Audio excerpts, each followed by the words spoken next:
What makes science work? What accounts for the apparently inexorable increase in predictive power of the sciences over time? These sort of questions were the preoccupation of philosophers of science for many years, and although this programme produced many brilliant insights, I think it's fair to say that no one came up with an account that encompassed all the varied knowledge-producing endeavours that we called science. Our guest this week is David Papineau, Professor of Philosophy at King's College London, who over a long and distinguished career has thought about many things in philosophy and continues to think about them. David argues that philosophy should be continuous with the sciences, that the philosopher and the scientist at heart have the same interests, that they want to come up with the best models of reality, the best models of the way that things are. So why then is there such a thing as the philosophy of science at all? If philosophers of science are interested in getting to better theories of nature, why don't they just become scientists? Well, David argues that there are particularly thorny problems within science, apparent paradoxes such as the measurement problem in quantum mechanics that we've talked about previously on this podcast. And these sort of issues are ones where the day-to-day tools and methodologies of the scientist may be less effective, perhaps, than the day-to-day tools and methodologies of the philosopher. So that's where the conversation starts, and from there we go on to touch on many topics. The replication crisis, this ongoing problem in particularly medicine, where many results have been published in journals which turn out to be unreproducible. And it's not because anyone invented their findings, it's simply that they reported fluky results. They reported things that were produced by chance. And this is something where the philosopher and the scientist have something to say to one another. And the philosopher is not trying to invent an entirely new framework for doing science. They're just trying to point out some, to the philosopher at least, fairly obvious places where things are going wrong and where, with just a little bit of reflection, we could do better. And we talk about consciousness and we talk about causality. And with all these things, you can find that same theme of science and philosophy in dialogue. So this was a real privilege to host David. I'm James Robinson. You're listening to Multiverses.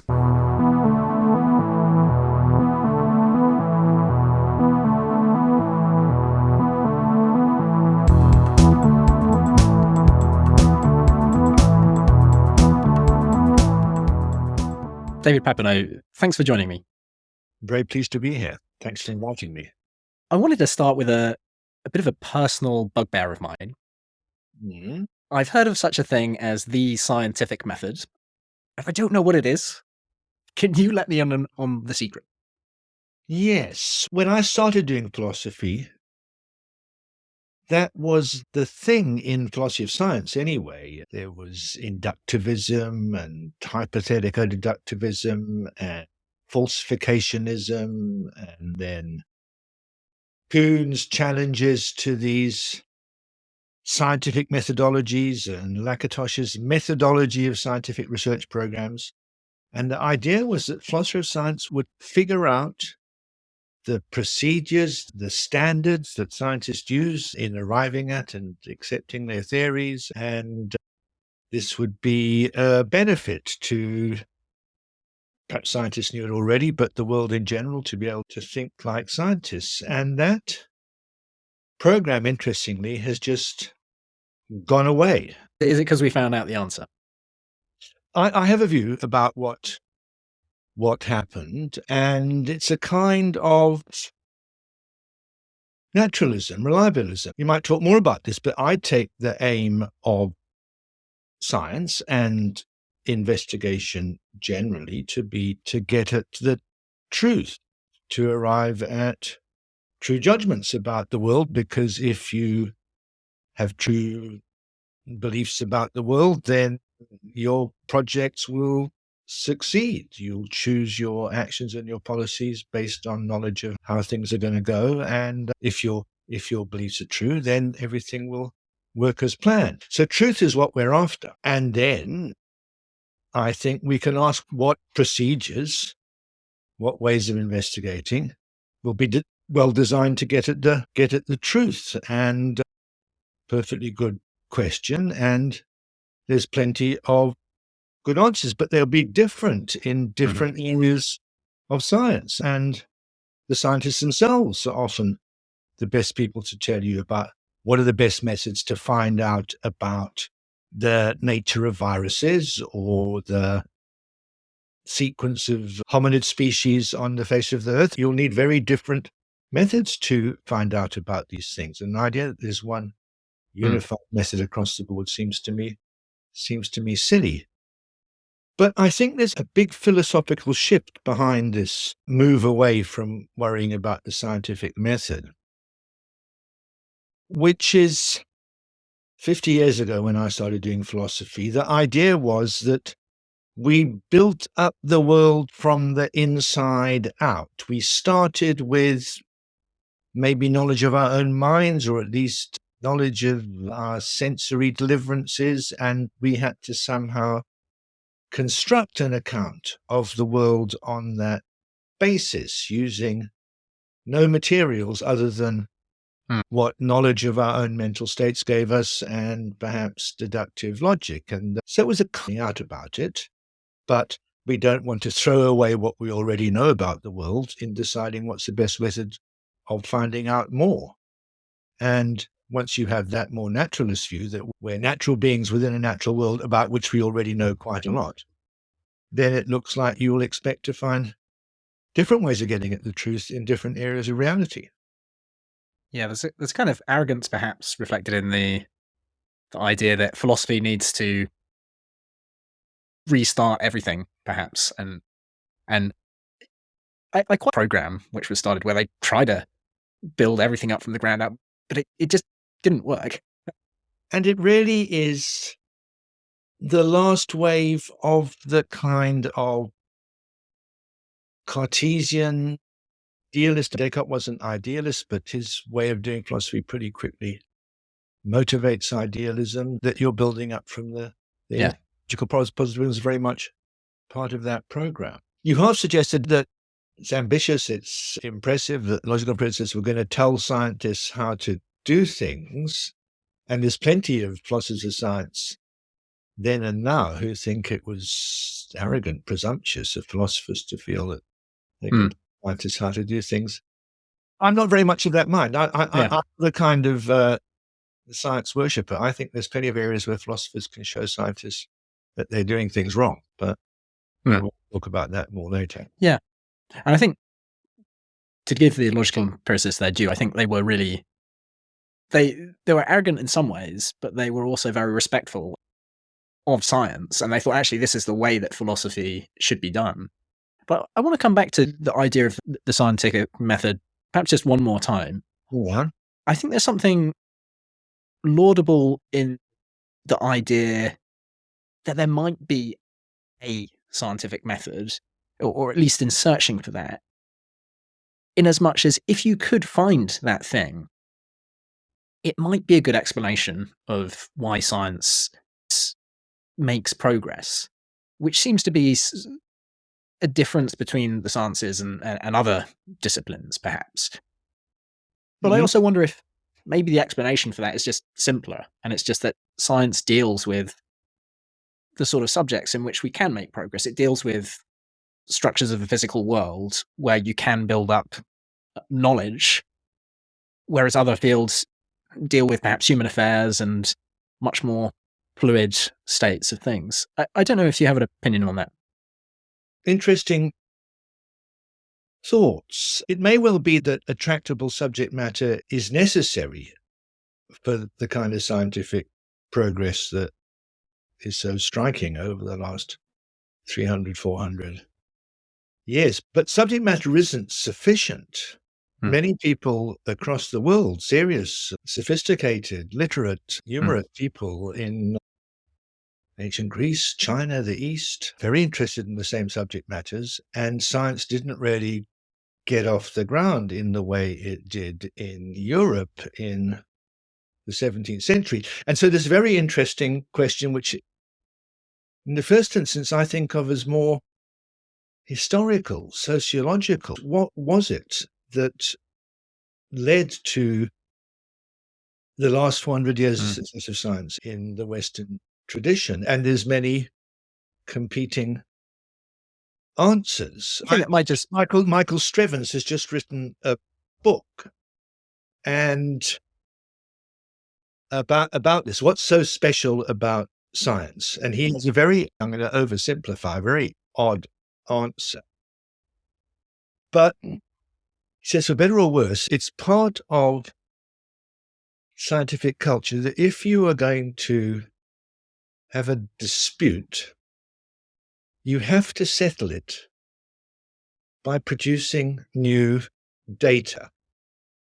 And then if you noticed, to philosophers and people in humanities, social sciences generally, it's very odd. If you go to a scientific talk, unless the speaker is past 60 or a Nobel Prize winner, they aren't allowed just to theorize. They have to give you some data. They have to show you what their experiments have come up with. And somehow it's built into scientific culture that they have to argue with new empirical facts. And Michael thinks that leads people to spend a lot of time seeking out empirical facts, ones that will be informative or decide between theories, but you can't just reason and speculate. And why that became part of scientific culture, who knows? Maybe it's just a lucky break.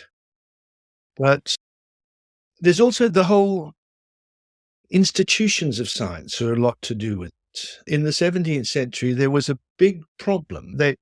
So one thing that happened with science is nullus in verbia, don't respect authority. Authority has no standing in these matters. Everything has to be figured out anew. I think that's clearly part of what's different about modern science, and you might think of it as associated with various kinds of Christian Reformation, back to the text itself. Don't listen to the clerics.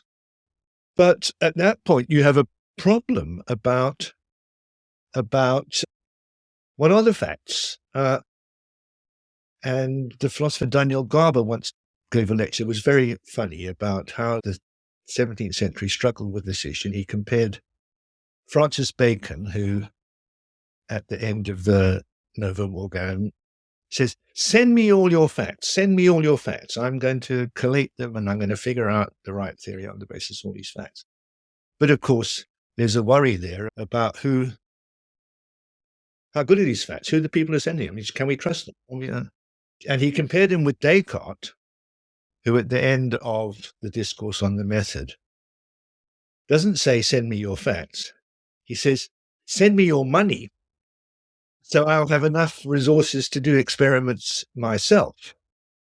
And so there's this tension in early modern science. How do you get well-accredited data? And you can think of one part of modern science is a compromise that, sure, nobody has to, it's not the case everybody has to be like Descartes and do all the experiments themselves. That would be crazy. You have to trust other people, but their experiments have to be replicated. There's quite a system of accreditation. Who are reputable scientists whose findings we can at least at first pass take seriously. And so that's a lot of what's special about science. But it doesn't sound like the kind of scientific method that logical empiricists were after, does it? No, I think if there is such a thing as a scientific method, it's going to be the sort of thing that you can't write down very concisely. It's going to be a collection of lots and lots of practices. Yeah, I think. And even this idea of having to present new evidence or data, this was one of the things that came out of the whole logical empiricist episode. There's no clear distinction between data and theory. There's a kind of continuum. Your data is understood through theory. It's collected with instruments that have been devised based on theoretical specifications. So it's very hard to untangle those things, even in the simplest of cases. But there does seem value in, even if we can't find this overarching method, there's value in philosophers looking at what science does. Can you maybe speak to that and where philosophy adds some unique insights or helps science? So one question is, what's the difference between philosophy and some philosophers think they're very different. The science is based on empirical investigation, whereas philosophy is all a priori, and perhaps it's analysis of concepts and so on. But that's not how I think of it at all. I think analysis of concepts, if that's all science was, if that's all philosophy was, I would quit philosophy. That's very boring and uninteresting. I think philosophy and science are very much in the same line of business. They're both after substantial, synthetic, informative theories about the real world. But I think they use different methods, or rather, they come in when there's different problems. Often we are stuck in science. We don't have enough data to decide between theories. But in other cases, we're stuck because we've got plenty of data, but our theories are in a tangle. And different assumptions we have lead us to commit to inconsistent claims, and we're in a tangle. Something's gone wrong in our theorizing, and we've got to somehow figure it out. And that happens in non-scientific areas. Free will, we've clearly got free will. We act on the basis of our character and our motives. No, we don't have free will. Everything is determined. There's some kind of inconsistency in our thinking. But it happens within science too. Know about this. Quantum mechanics. The reality is often in a superposed state. There's no fact of the matter. But when we observe, we get a definite result. But how can we get a definite result? That means that something other than the Schrödinger equation is governing the behavior of matter. And how can that be? Isn't everything made of small particles that are governed by Schrödinger's equation? So there's an inconsistency there. In biology, Darwinian natural selection theory seems to imply that behavior that's good for your conspecifics and bad for you will never evolve. There'll be no altruism in the animal world. But look, here's lots of experiments, lots of data showing there is altruism in the animal world. And in these cases, it's not that we're short of data, it's that our theories lead to inconsistency, to paradox. And scientists aren't generally very good at dealing with that. Quantum mechanics is a classic case. The physicists want to brush that difficulty under the carpet, and led by Bohr, they succeeded in doing so for nearly 100 years. Not all physicists are like that. Mm-hmm. Some physicists have philosophical inclinations and they want to unpick the tangle.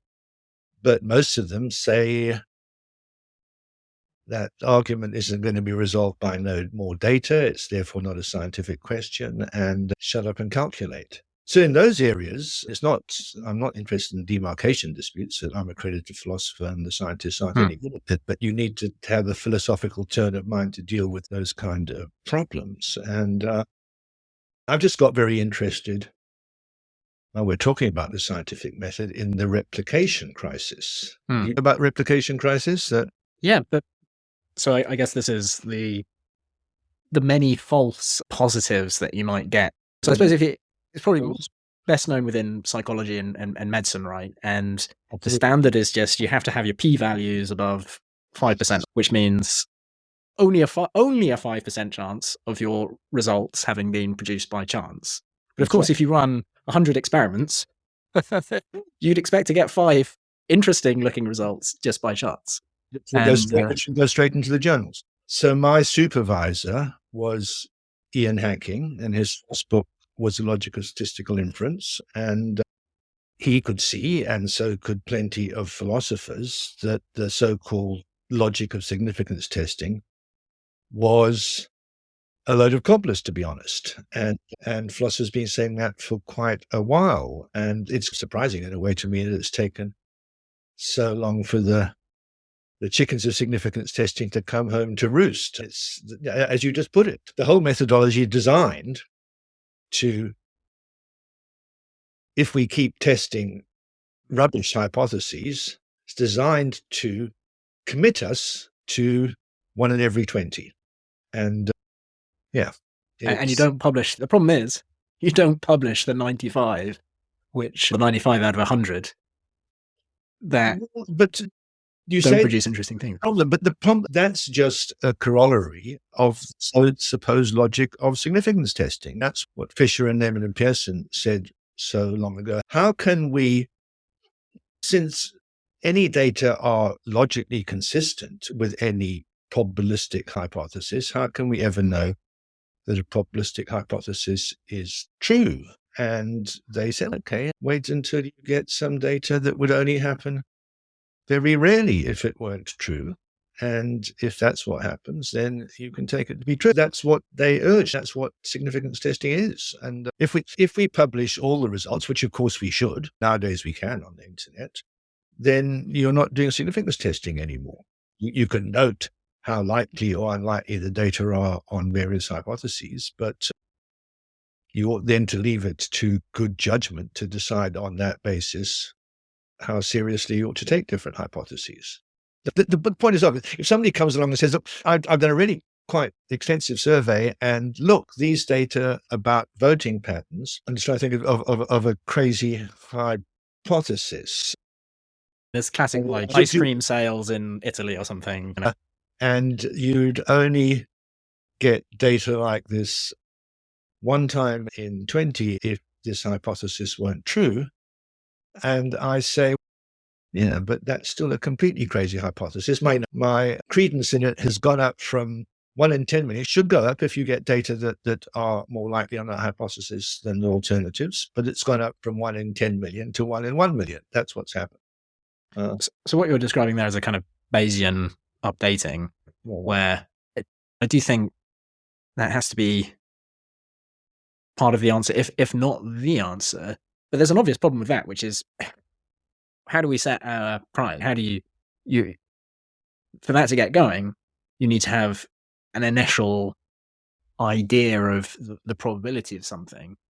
And that's not always easy. But maybe while that raises its own problems, that's not sufficient reason for saying, oh, but so we don't want to be Bayesians because it involves arbitrary priors. We want to be frequentist significance testers, because frequentist significance testing is, in effect, take any crazy hypothesis, but to put to one side that it's crazy and try and treat it as we treat any other hypothesis in deciding how credible it is given certain data. And that's just clearly absurd. The truth is, in reasonably developed areas of science, people in those areas have a pretty good sense of which hypotheses are likely to be true and which aren't, and they use that to decide what attitude to take when they see some new study. I've got quite a lot of medical friends, and I say, you think about this stuff about mad cow disease being caused by prions, and look here, these data is strongly supported, and they'll say, I'm not so sure. It runs counter to my understanding of how infectious diseases work. They need more convincing than just a strong p-value, because they know from the start that the hypothesis is dodgy.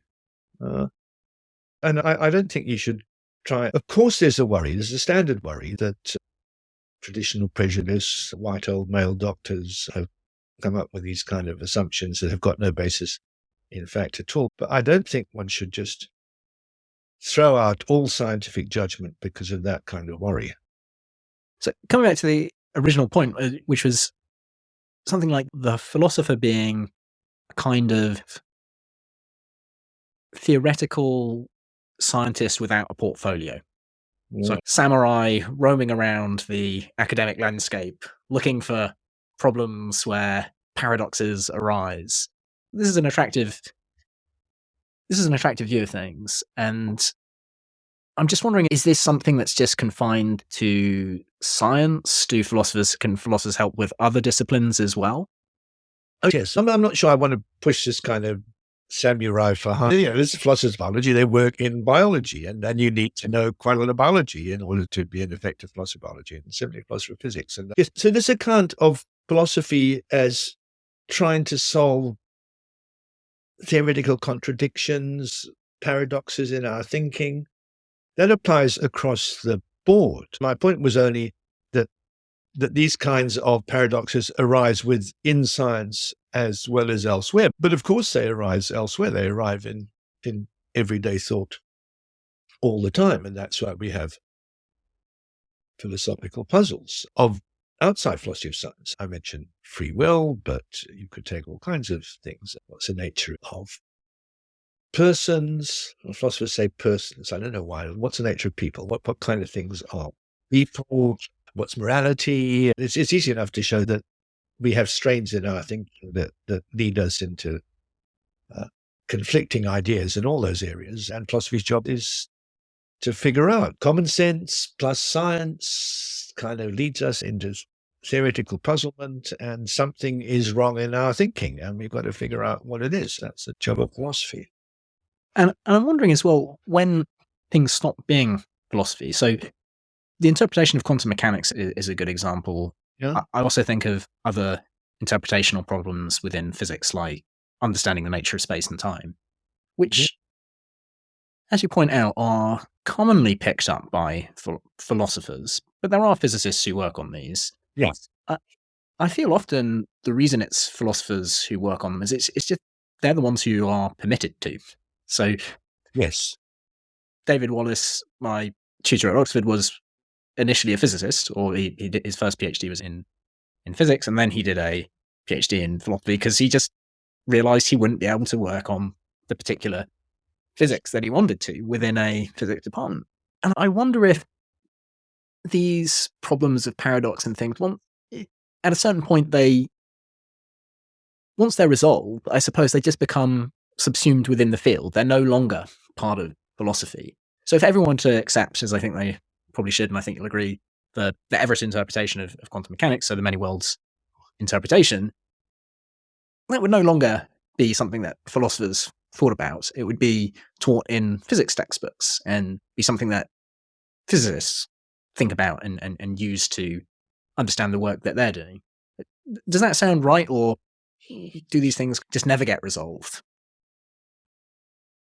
I mean, there's an issue about philosophy doesn't seem to settle things the way that things get settled in science. And I'm just wondering whether even the multiverse Everettian interpretation, I'm hesitating to say many worlds because it's the vulgar version of Everett, but let's just say many worlds. I don't think it will become to be all cut and dried and settled, partly because it conflicts with common sense. And so new generations of students, young people coming up, will struggle with how to make their ordinary, naive, everyday view of the world consistent with Everettianism.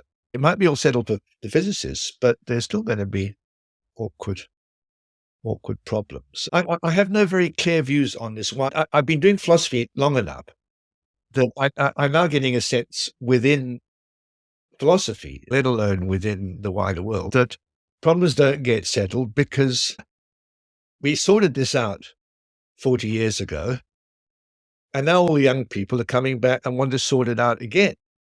And I'm not sure I regard this as an unhealthy thing. I think that I'm thinking at the top of my head because I haven't really thought very hard about this, but I think there's something about this tangle business. There's what's particular about philosophy that means that people do need to re-engage with the issue every so often. You need to do it for yourself, partly because issues about everything is physical. There's nothing over and above the physical world. Where does that leave the everyday world? It's metaphysically necessitated by the physical world. Then we have kind of reduction and supervenience. And now there's a whole new wave of tools for thinking about reduction and supervenience. And I think that part of what goes on in philosophy is that if you look back 40 years, the way people were thinking about it strikes the new generation as not quite the right way, premised on certain assumptions that have now disappeared, and you've got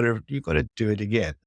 Look, so the world is bifurcating all over the place all the time. I mean, don't worry about the flabbergasting multiplicity of the bifurcation. Just focus on one, right? So you're going to turn into these two of you in a second or so.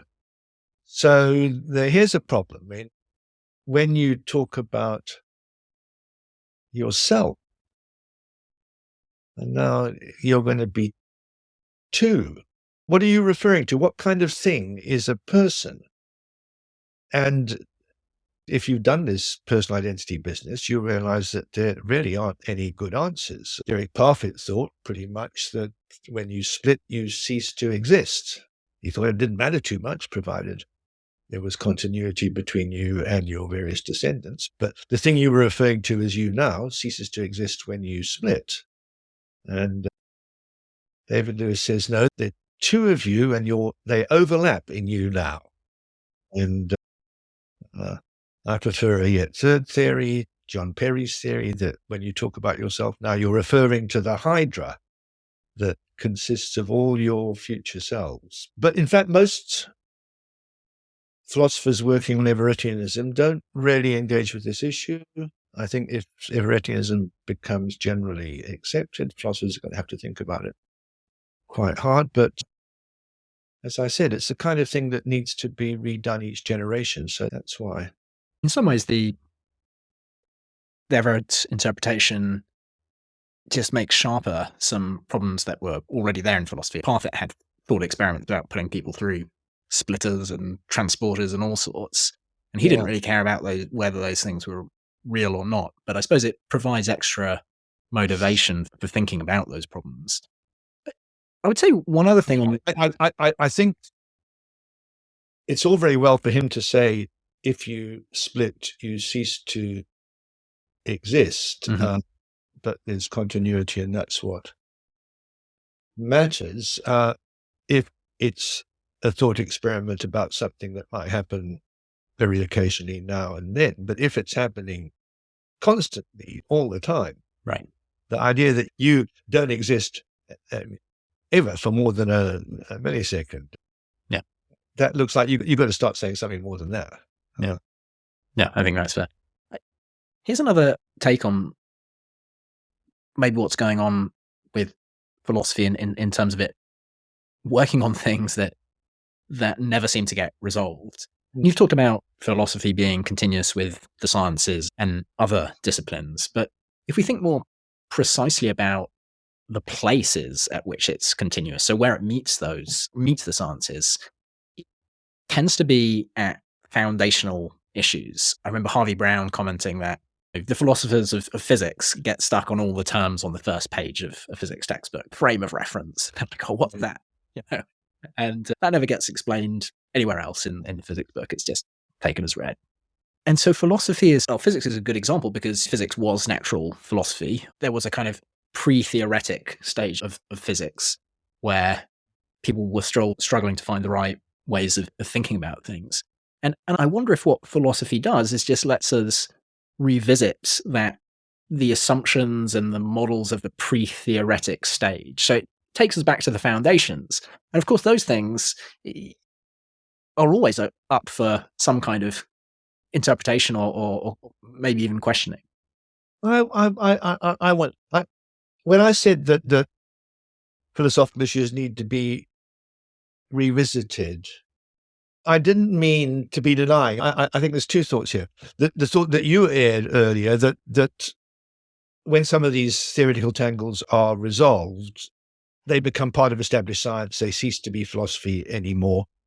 And I think that's right for certain problems. If you think about Newton versus Leibniz about absolute space, is there absolute rest? I take it that's resolved. We got Newtonian space-time. We could understand this all. Nobody wants to go back to that. Certainly the problem's moved on. Exactly. Yeah. My thought was that, but there will always be problems at the interface of these puzzling scientific views and common sense. And for that reason, people are going to have to keep revisiting them just to deal with the issues that come up at that interface. I wonder if that's just... But some of the foundational problems within science are horribly long persisting. A lot of space and time is resolved with the move to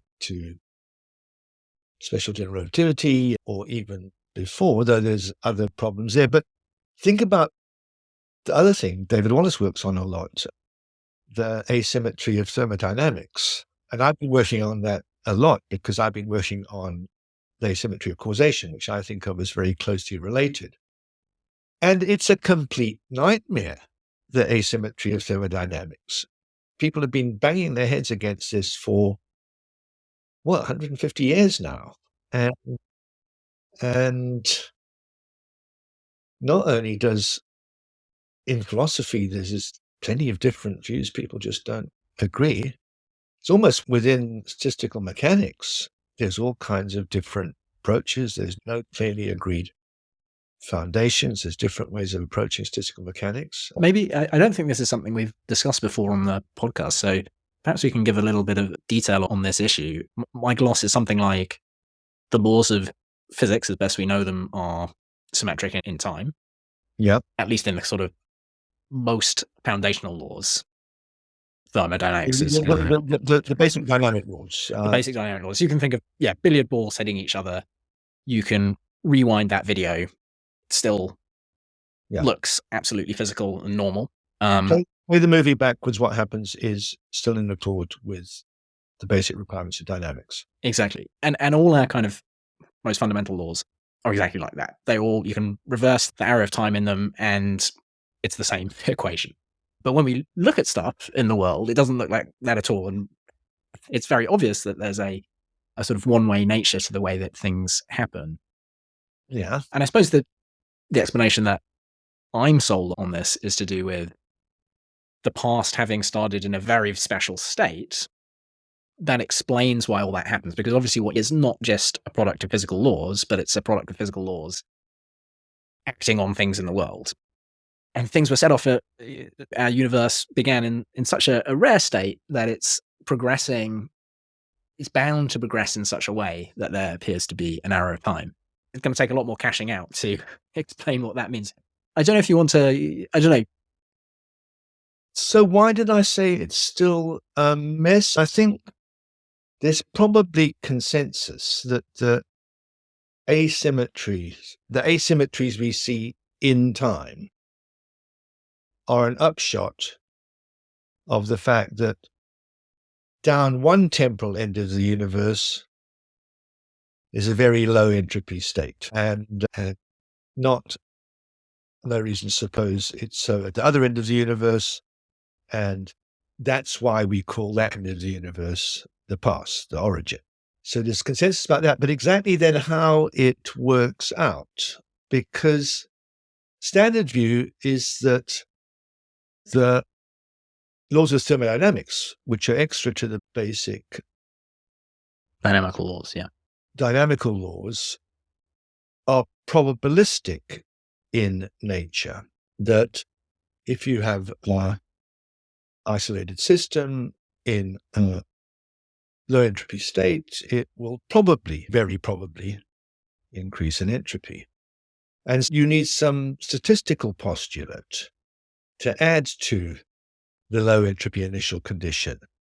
And then there's horrible questions about what's the nature, what's the truth maker of that statistical postulate. There's a strong, powerful thought that reality consists of what actually happens. And therefore there shouldn't be any kind of... doesn't include the probabilities. Where do the probabilities come from? Yeah. It's probability is a very strange thing.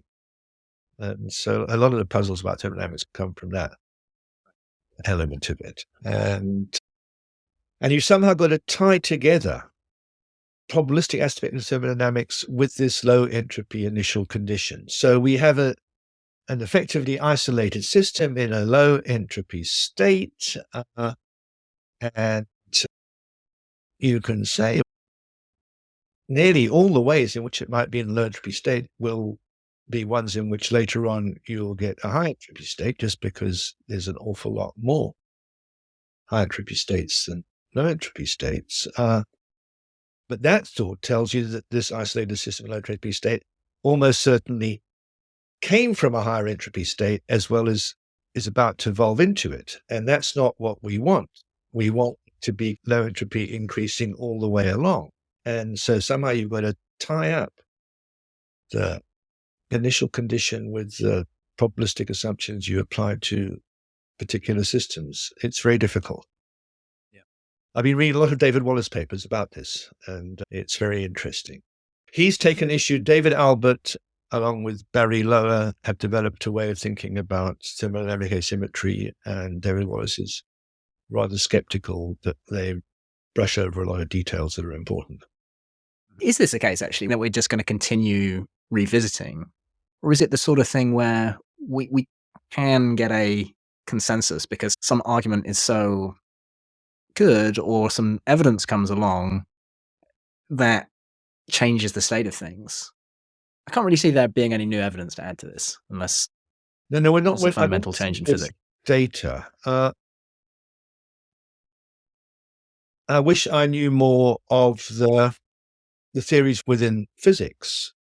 What my understanding is that even people who theorize within physics aren't really in agreement about how to think about these matters. There's various effective mathematical techniques that you can apply to analyze and predict how systems out of equilibrium will move towards equilibrium, but they're pretty kind of Nancy Cartwrighty. They're ad hoc. They're mathematical techniques. We know they work. They give us the right predictions, but exactly what's the underlying basis for them, people aren't sure. And at the theoretical level, there are different approaches within statistical mechanics. There are people who use the Gibbs framework. There are other people who think that the Boltzmann framework is better. There are people who say they aren't really different, these two frameworks. So while they're effective techniques used by more practical scientists within the science, there's no clear agreement at all about the foundational assumptions you need to make in thermodynamics. Yeah, interesting. So all up for grabs. Another thing that just struck me recently was that it makes sense to talk of the physics of biology, the physics of chemistry. In fact, those fields will exist. You have like biophysics and quantum chemistry and things. But one doesn't really talk about the chemistry of physics. But when it's framework, the something of something, you can almost say the philosophy of X. So philosophy is this reflective thing. There are clearly cases where it applies better because there's still open questions, like the case of the arrow of time in physics. Mm-hmm. I'm wondering if it also allows us to look at any discipline and open Pandora's box and say, okay, I don't know, the philosophy of law, the philosophy of engineering, right? You can ask questions which you can't ask within those fields. Okay, so philosophy of law, it's a pretty weird area, actually, because it's often done by lawyers and they have special training. Anyway, but philosophy of law is a very live area, full of problems, difficult. Many people work on it. Philosophy of engineering, not so much. Maybe it should be. I think there should be a philosophy of software engineering. I don't think there's anything, that things differ in this way. Some subjects are more philosophically puzzling than others. Philosophy of chemistry. I have friends who work in philosophy of chemistry, but there aren't many of them. There's not a lot to do there. Philosophy of engineering, I know one person works in philosophy of engineering. And, not a very exciting area, if you ask. And why is that? Why do you think philosophy then tends to look at the... Is it because philosophy is at the bottom of the stack and physics is at the bottom of the science stack, as it were? It's just that philosophy comes in when we have some nasty, intractable puzzle there. Look, so here we are. The basic laws of dynamics are time symmetric. The physical world is not time symmetric. That's a puzzle. Ought to be time symmetric, but look, it isn't. And that's puzzling. But there's nothing very puzzling in engineering. I'm just trying to think, is there philosophical? Can we think of engineering philosophical? Yeah, I don't know. You'll have to ask your friend. Yes. What do you think are going to be the fruitful subjects for philosophy over the next decades? Oh, that's a hard one. It's not so hard because there's one obvious one right in the face, artificial intelligence. I mean, it's already huge amounts of philosophy going on about artificial intelligence. And every philosophy department at the moment is trying to hire artificial intelligence philosopher. And there aren't enough to go around, to be honest. But it's the hot area. And I mean, it is something that philosophers have thought about artificial intelligence for some time. The Turing test, Turing wasn't philosopher exactly, but I think we can think of that as a piece of philosophy, what he was doing in trying to define what it is that makes or when we should say that a machine is intelligent. And I think people have now probably casting around for a new Turing test. Yes, because GPT-4 clearly passes the Turing test. I mean, that's quickly becoming a real social problem, that you're talking to a device, you don't know if it's a human or not. That's what it is to pass the Turing test. It's going on all the time already. I mean, it shows that the Turing test is not a very good test either for intelligence or consciousness. I see to very few people in my admiration for GPT-4. And I'm very ready to think that artificial machines can be conscious and probably will be soon, but I don't think GPT-4 is, and I don't think it's particularly intelligent either, though it's very impressive. Yeah. I mean, I think it is exciting because we have seen emergence of particular abilities with these LLMs. We're starting to actually get some data, which maybe philosophy can use, particularly in the realms of complexity and emergence, of course. But no one is able to say if consciousness will emerge. I'm with you. I see no reason that machines can't be conscious. But we still have very little understanding of what it would take to produce consciousness in a machine. Is this a purely scientific problem, or is this really at the coalface of philosophy of mind? I think this is clearly a philosophical issue. It's another case where you might feel philosophers can guide the scientists. There are many people who think consciousness is a scientific problem, and there are many reputable scientists who work on consciousness and develop theories of consciousness. And I'm afraid I myself think the whole program is misplaced. I don't think, sometimes I say, people think consciousness is a thing. They've got to realize consciousness isn't a thing. Partly is it a thing in the slang sense. It's become a thing, science, but it oughtn't to be. But also people are too inclined to reify consciousness. And I think a lot of what's going on is that pretty much everybody has an overwhelming inclination to think of consciousness as something separate, extra to the physical world. Right. Overwhelming inclination to intuitively think in terms of dualism. And so they think there's this extra stuff that arises in certain places, and the job of the scientist is to figure out where it arises. And I think that whole program is misguided. There's no extra stuff. There's just a whole lot of physical processes. And because of that, I think that when it comes to other animals, and even more so artificial intelligences, it's not that we find it hard to know if they're conscious or not.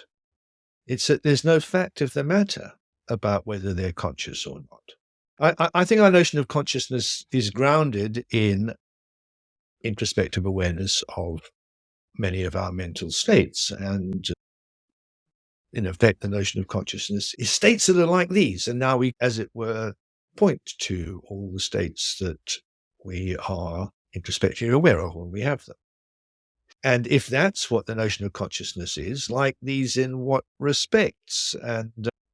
And then you suddenly get people arguing about whether a system that was like us structurally behaved in rather the same way, but didn't have biological wetware inside, would that system be conscious? It's got states that are like our states in terms of their causal interactive structure, not like our states in terms of the way they're biologically realized. And I don't think there's a fact of the matter about whether those systems are conscious. I do think there's a fact of the matter about how we ought to engage with them. Are they deserving of moral respect and so on? But I think that comes first. The question of whether they're conscious. It's interesting that there's one thing which I really can't doubt, which is my own consciousness. So if I can say that there's a factor of the matter about one thing, it's that I'm conscious. And it feels odd to admit that perhaps there is no test that can be done that would adjudicate whether someone else is conscious, and that aligns with your idea that there is no fact of the matter about that. One doesn't want to move too quickly from there's no test that will tell us the answer to there's no fact of the matter. So it's not just that there's no test, it's that think about how we give meaning to the term conscious. Do we do it in a way that will draw a line in fancy artificial intelligent machines or in octopuses as to whether they're conscious or not? Do they have states that are like these ones, the ones that we know are conscious in us? And they're like ours in some ways and not like ours in other ways. And Peter Carruthers has a nice analogy. He says, imagine I say that this is a nice neighborhood, not thinking very much about what nice neighborhood means, right? There's a number of respects. And now here's another, and I say, look, there's another neighborhood. It's a nice neighborhood too. And you say, no, it's not. And I say, look, it's got, the streets are clean. And you say, yeah, but look, one of the houses aren't really well painted. And now we start arguing about which of those is the right criterion for being a nice neighborhood. And clearly there's no fact. There's no fact to the matter. It's a loose concept. That's what I would say about the concept conscious. Of course, that sounds wrong, but that sounds wrong because it's so natural for us to think that consciousness is some kind of extra aura, inner light, cloud of stuff that arises in certain systems and not others. But that's a wrong way to think. I think, yeah, I mean, it comes. I'm remembering as Bertrand Russell, who said, just because I have a beetle in my box doesn't mean you have a beetle in your box. But what you're saying is something different, which is that it was Wittgenstein's, was it? Yeah, you did too much physics and not enough style philosophy. But what you're saying is slightly different, because saying there's a beetle in a box or not is still talking about facts of the matter. And you're saying, no, it's just not a question of there being whether there's a beetle or not. It's a value judgment, or it's similar to a value judgment, at least if we buy into the analogy of the neighborhoods. And I just don't know if that's right. And so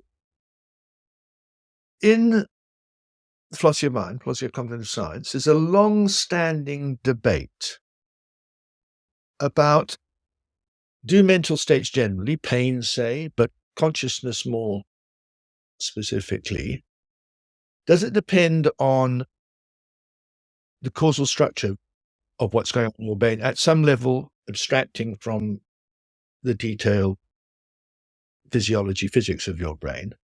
Or does it depend also on the way that causal structure is realized? And people talk about role and realized views about pains or consciousness generally. And it's a long-standing and irresoluble philosophical dispute. Okay, it's got quite definite consequences. So there's Commander Data. Do you watch Star Trek: New Generation at all? He's an android. He's android. He behaves, looks just like a human. Slightly funny and cold in some ways, but yeah, I know he's quite humorless.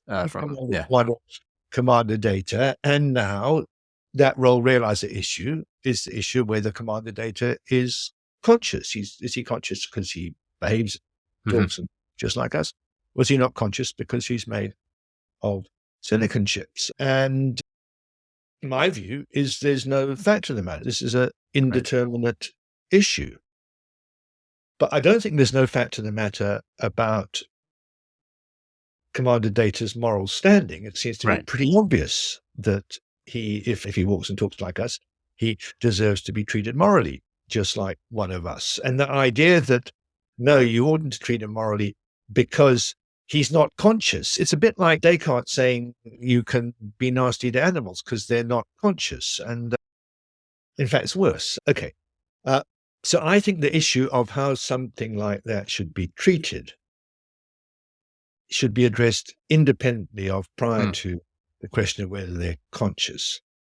And I also think this is all, in fact, very Wittgensteinian and driven by the idea that there aren't really beetles in these boxes, even if people say so.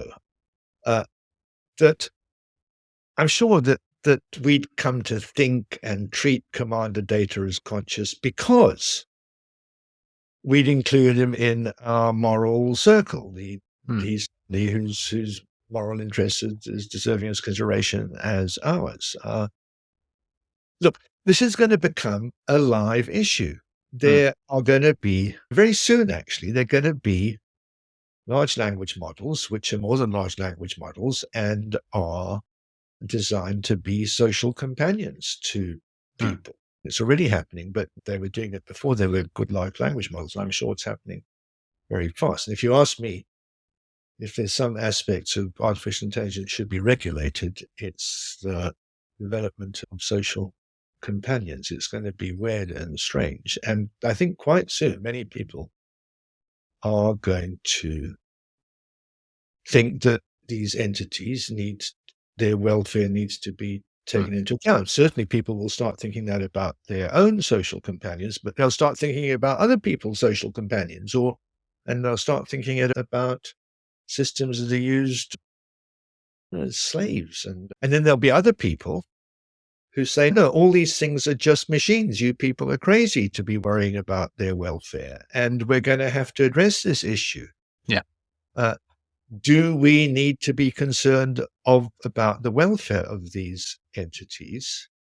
And at that point, it seems to me, but first of all, we have to figure out if they're conscious or not. I think that's just going to be the wrong way to go. And I hope that people will see that's just that's not going to help to start. Yeah. Let's wait for the scientists to come up with a good theory of consciousness and it will help us to solve this issue. That seems to be the bad thought. Yeah, I think that's fair enough. I do wonder, though, if one takes the alternate view that there is such a thing as consciousness, which could be correct, right? That we can actually start, could this be a place where you can do experiments, right? You could say, let's try the Mary the color scientist experiment. You can actually try that.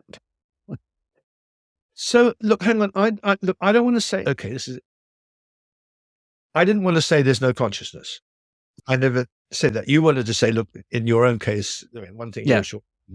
In fact, there are philosophers, illusionists, who say, look, it's an illusion to suppose there's consciousness. In truth, my position isn't very different from theirs, but I don't think I'm forced to say there's no consciousness. So what's the difference between saying... The issue is this. Yeah.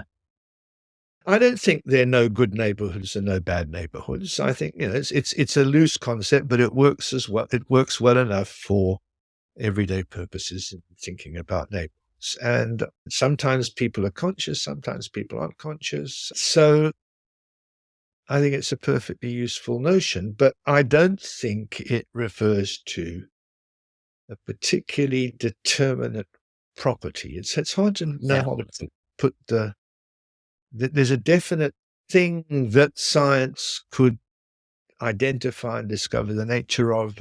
I don't want to think of consciousness like that. So if that makes me an illusionist, then okay, I'm with the illusionists. But I don't think I'm forced to say there's no consciousness. Right. Our conscious lives are terribly important when it comes to human morality.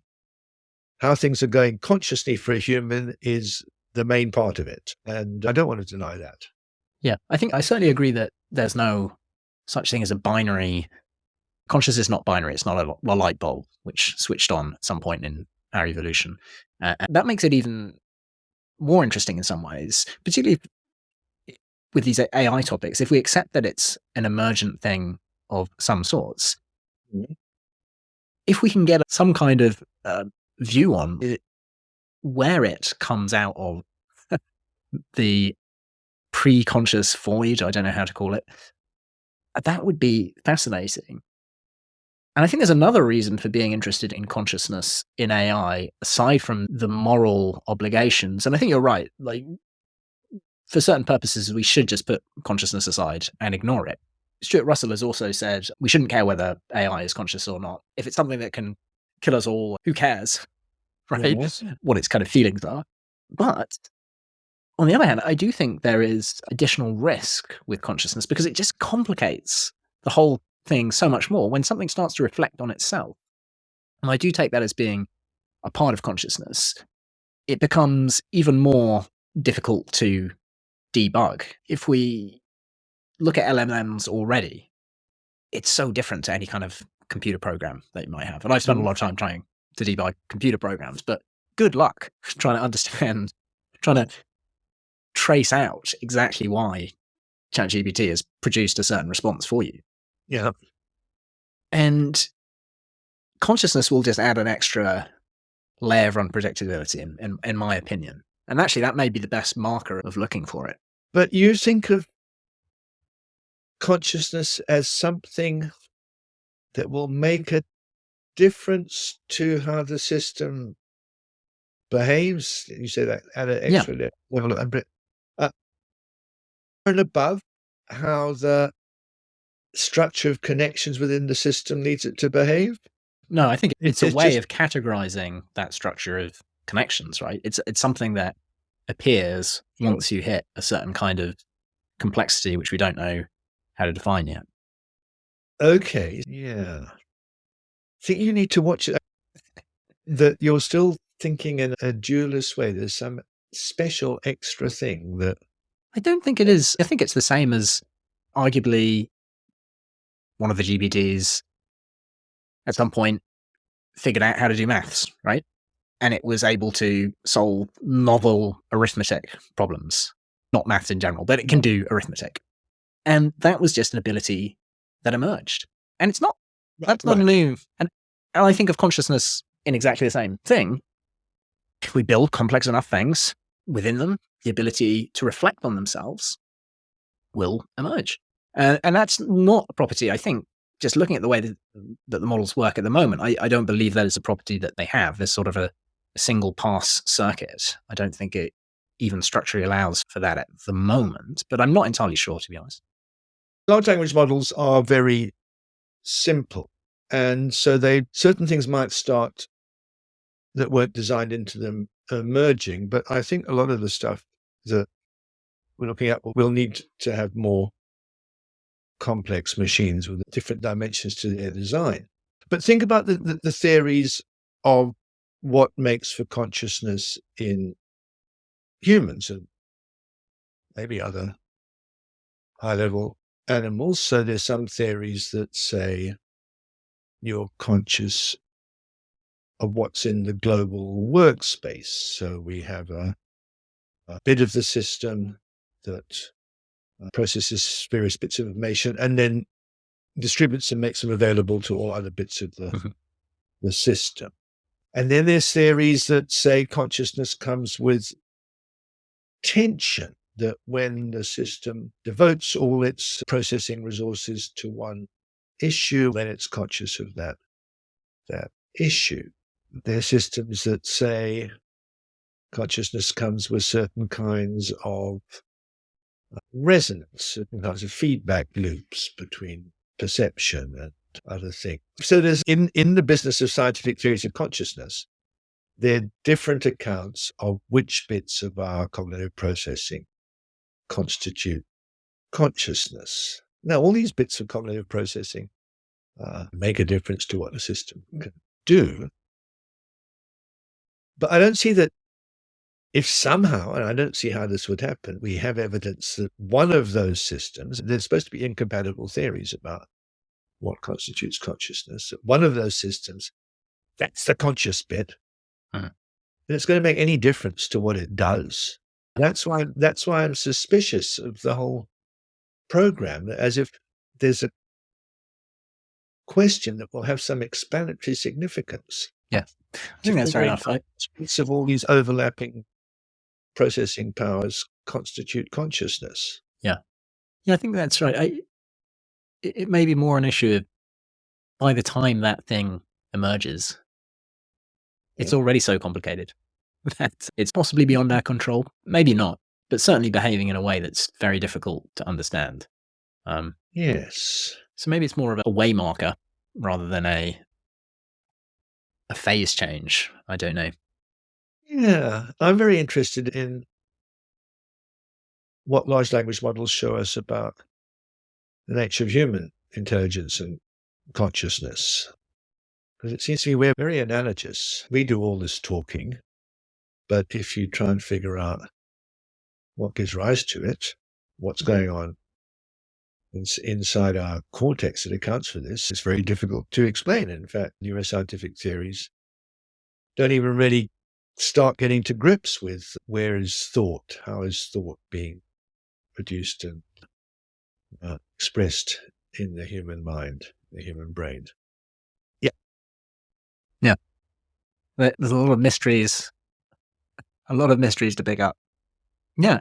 I know you're on sabbatical right now. Perhaps as my final question, I'm just curious what you're working on. I'm working on the moment on causation. And I'm still got one paper to get out the way. And then I hope I've got a book. I've done lots of papers. Nearly all the bits are ready to go. I hope I'm going to be able to write it straight out. And this is another case where science and philosophy, as I see it, need to get together.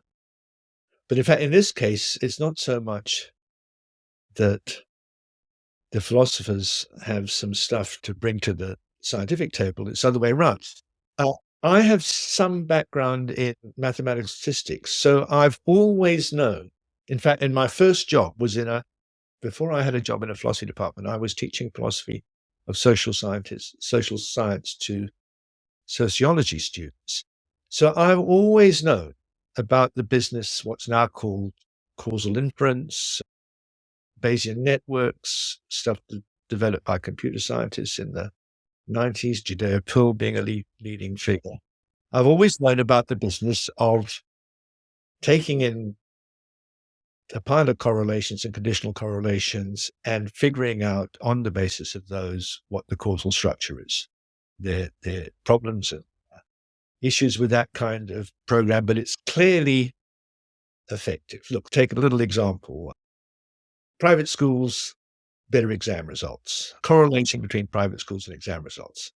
Prima facie indication that private schools cause better exam results. But then we do a bit more statistical analysis and we discover that when we separate the population into rich parents and poor parents, private schools don't make any more difference. Within the rich parents, the private schools don't include, within the poor parents, the private schools don't include the exam results. It's all due to home back. So the two things are the joint effects of the common cause of parental income. Very natural thought, a lot of social science, epidemiology, marketing research, people use that kind of technique all the time. Yeah.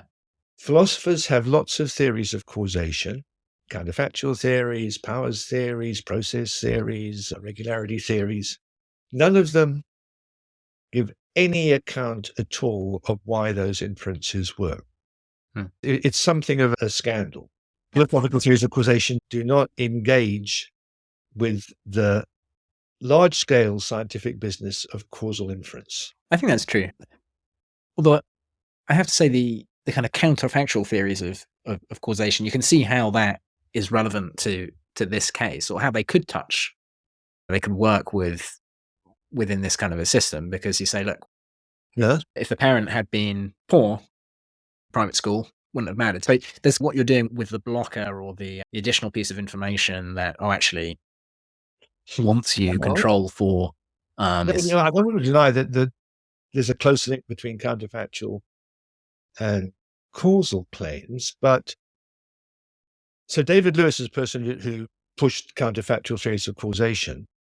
I think he's got it completely the wrong way around. I think that we want a causal theory of counterfactuals, that once we have causation on the table, then it's easy to explain counterfacts. That's why you think that if the parents, if this kid who's at a state school had been sent to a private school, they would have got better exam results. No, that's not true. The reason we make that counterfactual judgment is because we know the causal structure. Yeah, I think that's right. Yeah, I guess Lewis's program was another many worlds program, nothing to do with Everett, but he was saying, what you're doing when you're talking about causes is you're talking about additional possible worlds, and it was never completely clear with Lewis these were real worlds or not, at least. He thought they were real, and it was a bit of a glitch in his program. Yes. That on the face of it, he was making causal claims depend on how things were in this other space of alternative realities. But you might think that causation is something that does its work in this actual world. How can facts that are constituted by what's going on in other worlds make a difference in this actual world? And Lewis didn't. His followers have said things about that issue, but that was a puzzle for Lewis. But as I see it, the way to do this is to, what comes first are the statistical patterns used by causal inference people. What comes next is the causal structure in this world. And what comes after that is what you want to say in terms of counterfactual language. That's the direction to do the analysis. But it is counter to how most philosophers do it. But most philosophers, I said, they really don't engage. Yeah, there's connections between causation and counterfactuals, but I would challenge you to start with a counterfactual theory of causation and explain why you can infer the causation from the disappearance of a correlation when you control for something else. Yeah. Maybe it's a challenge that can be met, but nobody in mainstream metaphysical philosophy so much as asks the question, why do the Bayesian network causal inference techniques work? They don't even ask it. Yeah. Anyway, so that's what my book's going to be about.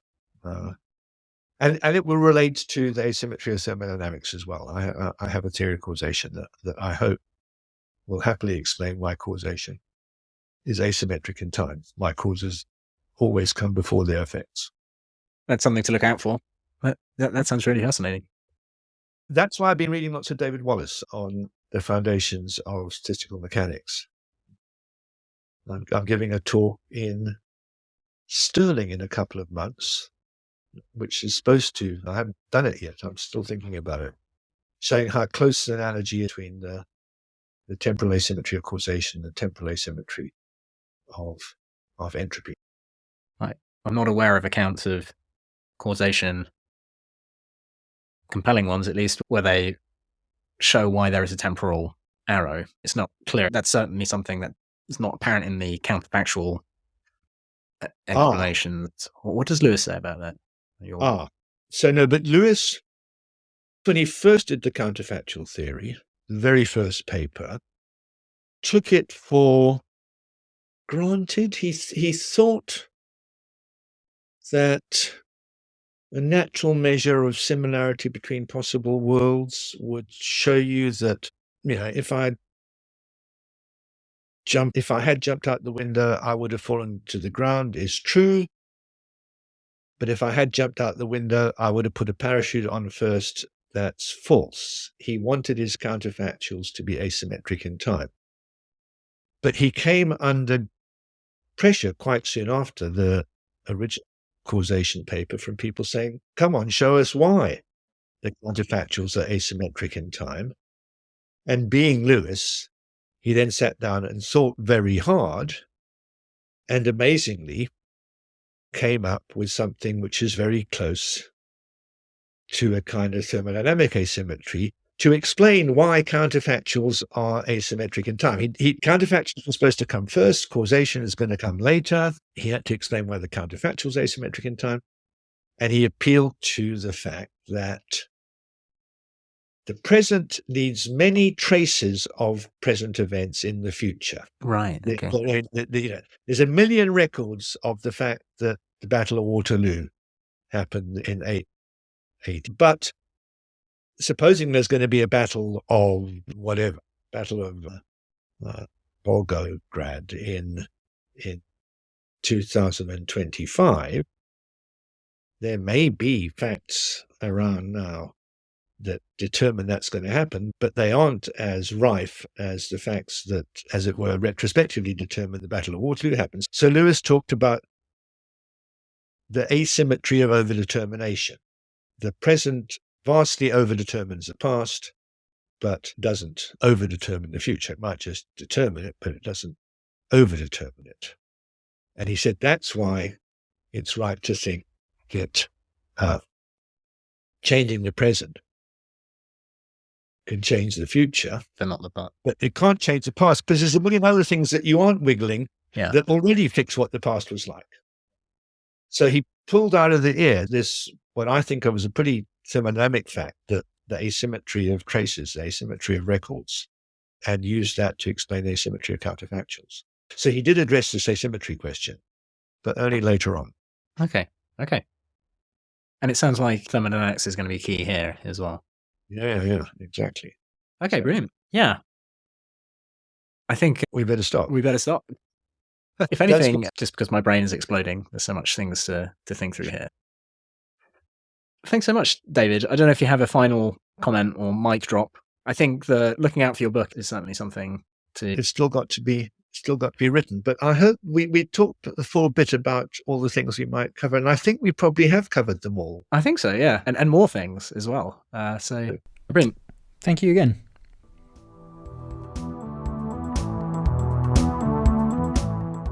Thank you for listening. If you've enjoyed this, please take a moment to subscribe or rate the podcast, or just tell your friends. And if you have a comment or guest suggestion, feel free to email me, james@multiverses.xyz. I'm a terrible correspondent, but I'll do my best to get back to you.